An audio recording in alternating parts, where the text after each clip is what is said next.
Football, rugby, basket, handball et volley, voilà le programme très éclectique de votre rendez-vous sportif hebdomadaire. Sport Express, c'est parti.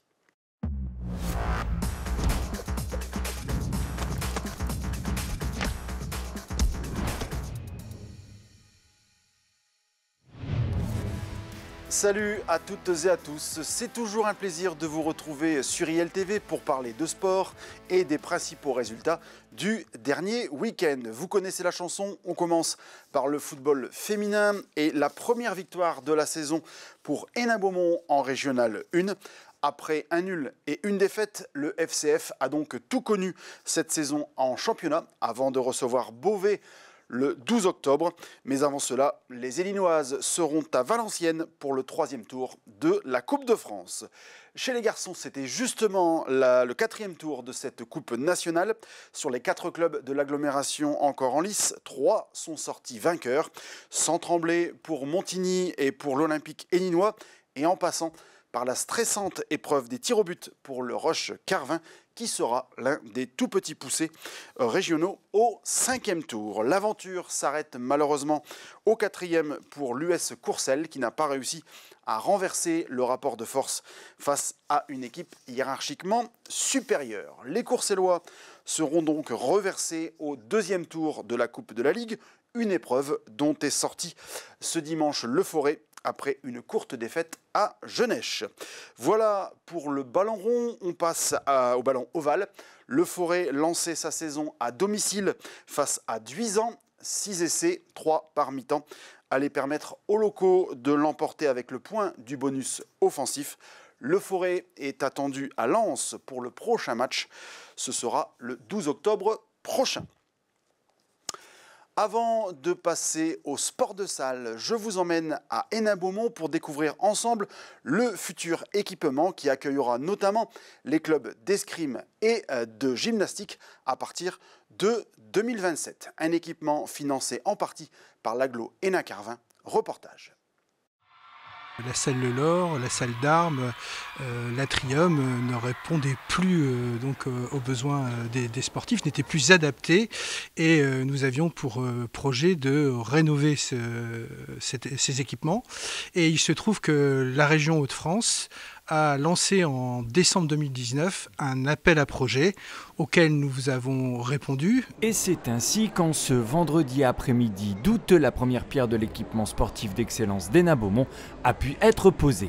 L'équipement sportif d'excellence héninois va permettre à 2 clubs de haut niveau à Hénin-Beaumont, le cercle d'escrime et le club de gymnastique d'Hénin-Beaumont, de pouvoir rayonner, de pouvoir organiser des compétitions d'ordre régional et d'ordre national, mais aussi accueillir les sportifs, les licenciés habituels. On va avoir un plateau gymnique qui va être forcément intéressant dans le sens où ça va répondre aussi bien à la baby gym qu'au secteur haut niveau, donc il y en aura vraiment pour tout le monde parce qu'on va aussi pouvoir intégrer tout ce qui est trampoline et fast track dans le sol, donc au niveau sécuritaire pour tout ce qui est baby gym c'est très intéressant et puis ça va également profiter au secteur performance dans le sens où ça va être du matériel nouvelle génération. Donc nous concernant, nous aurons nos propres vestiaires, nos propres douches, nous aurons un espace accueil pour les parents, chose qui nous manquait jusqu'alors et nous aurons effectivement en configuration entraînement 14 pistes et si on doit organiser des compétitions, nous pourrions faire jusqu'à 7 pistes.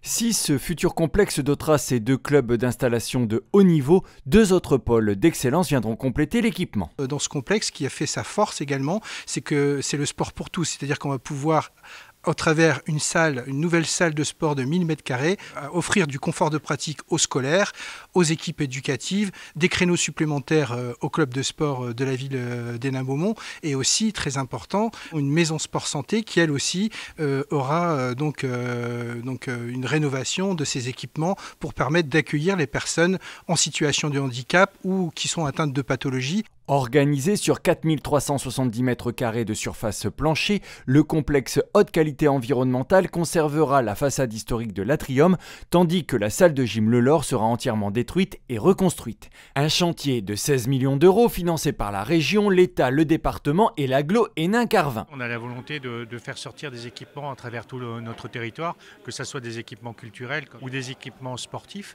Alors j'ai parlé des piscines. La piscine a vu le jour à Hénin-Beaumont, à Carvin, bientôt inauguré à Le Forêt, mais aussi ce pôle d'excellence sportif fortement soutenu par la région et que l'agglomération est venue accompagner à hauteur d'1,5 million d'euros.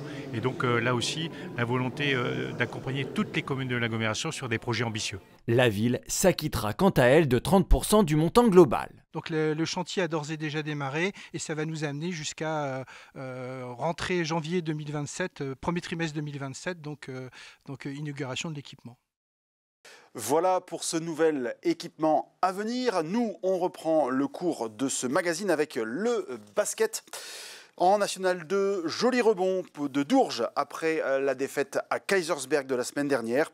Ce sont d'autres Alsaciens qui ont subi ce rebond, ceux de la Vogésia Holzheim. Yannick Ngali et Thomas Cessidiop, tous deux avec 15 points, sont les meilleurs marqueurs dourgeois de la partie. En Régional 2, Hénin-Beaumont enchaîne et fait partie d'un quatuor à 2 victoires en 2 matchs. Le SHB sera en déplacement à Coulogne, qui en est à 2 défaites.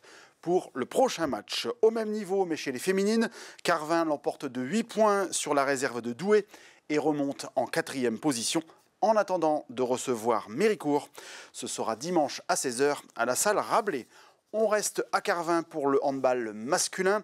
Après 2 larges succès, la SHB a dû attendre la toute fin du match pour voir Lucas Froissart inscrire le but vainqueur à R5 Coupigny.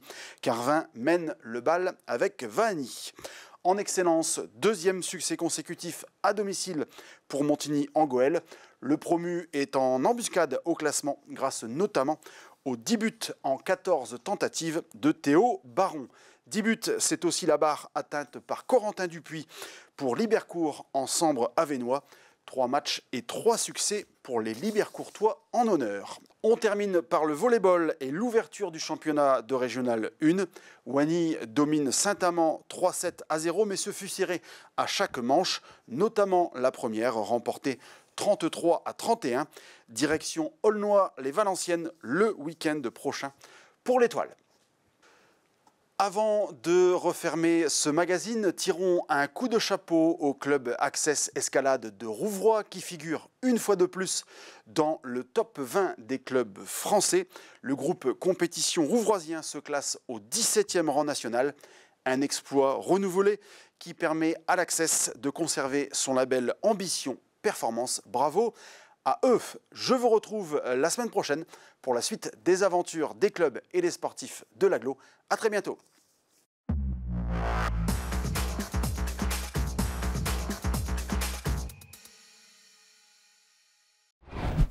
Sport Express, votre magazine sportif, tous les mardis à 11 h 30 sur ILTV.